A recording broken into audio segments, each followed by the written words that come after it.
Mayong gabi guys sa atong tanan na ani ami niining kagabion na gitawag og sharing me na kami mag asawa bali nagisgutay mahitungod sa pulong sa Dios ug unsa ang pagkamaayo sa Ginoo, unsa ang atong pagtuo ngadto kaniya nganong kita nga nangalagad man ta sa Dios ug unsa ang atong pag-ila o pagsalig nga kaniya mo nang among hisgutan na bisan pa laon pa nila nga ang sa diha kuno nga mag-vlog ka pulong sa Dios wala daw views or scroll ra nila tungod kay dili daw ang kadaghanan daw dili ganahan sa pulong sa Dios, pero kami amo ni i-share para sa Ginoo o ngadto sa tanan nga makabati niini. Kanang among gisigutan karong gabi na guys, kanang may tungod sa pulong sa Ginoo tungod kay ang Dios nato gamana man siya mo nang nato pasalamatan ng Ginoo sa matag adlaw nato sa panginabuhi man kun asa man ta padulong ning kalibutan na ato gayud pasalamatan ng Ginoo sa ato kusog ato gininhawa sa matag adlaw kay kun wala ang Dios wala ato mahimo sa atong kinabuhi mo nang ato gyud sa pasalamatan sa tanan panahon tanang buhat na ato mga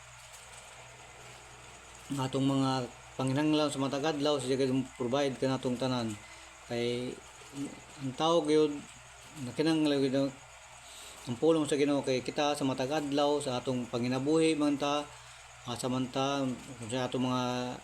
trabaho lain-lain trabaho din sa kalibutan manginabuhi man ta ron ta makakaon sa matag adlaw sa atong panginabuhi kay lagi kun di ta manginabuhi sab di man ta makakaon labaw pa gyud sa atong sa espirituhanong panginabuhi kay kanang espirituhanong panginabuhi mo ato importante sa atong kalag na makakaon atong kalag. Amen. Sa atong matag adlaw sa atong panginabuhi mo nang ingon lagi diya sa pulong sa Dios diya sa Mateo 4:4 dili ang tao mabuhi sa tinapay lamang apan sa matag pulong magawas sa baba sa Dios. Mo nang ang tao gado di mo mabuhi sa tinapay lamang kanang tinapay but pasabot atong pagkaon sa matag adlaw na kita manginabuhi sa matag adlaw manginabuhi man ta ta makakaon sa matag adlaw mo nang ato sa gihinan ng Ginoo sa matag adlaw nato na ato pag kinabuhi sa espirituhanong panginabuhi. Amen. Kay kita din sa kalibutan lumalabay ra man ta sa kalibutan di man ta may mulungtad sa kalibutan laot gyud ato kalag kumpirme nato din nato pakanon sa pulong sa Ginoo mo nang kitang nato mga namo lang isiring mga guys na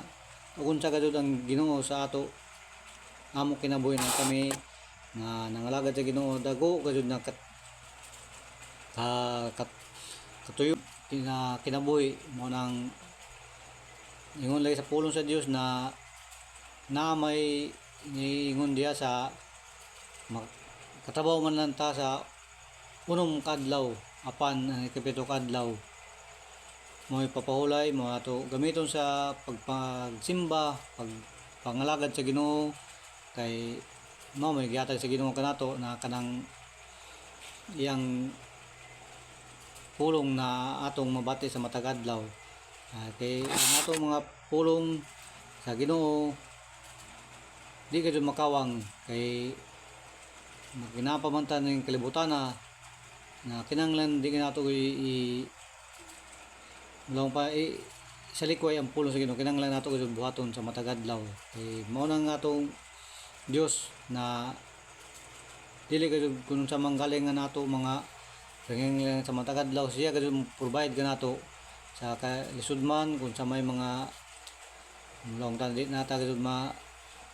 kung sa ato kuan na ato mga panahon bitaw na ingon ta na di nato kay problema man sa may ato mga kuan sa mga baltian man, pero kung ato lamang isampit sa Ginoo ang Ginoo gayud mo tabang kanato mo sa ato mga panginahanglan sa matag adlaw.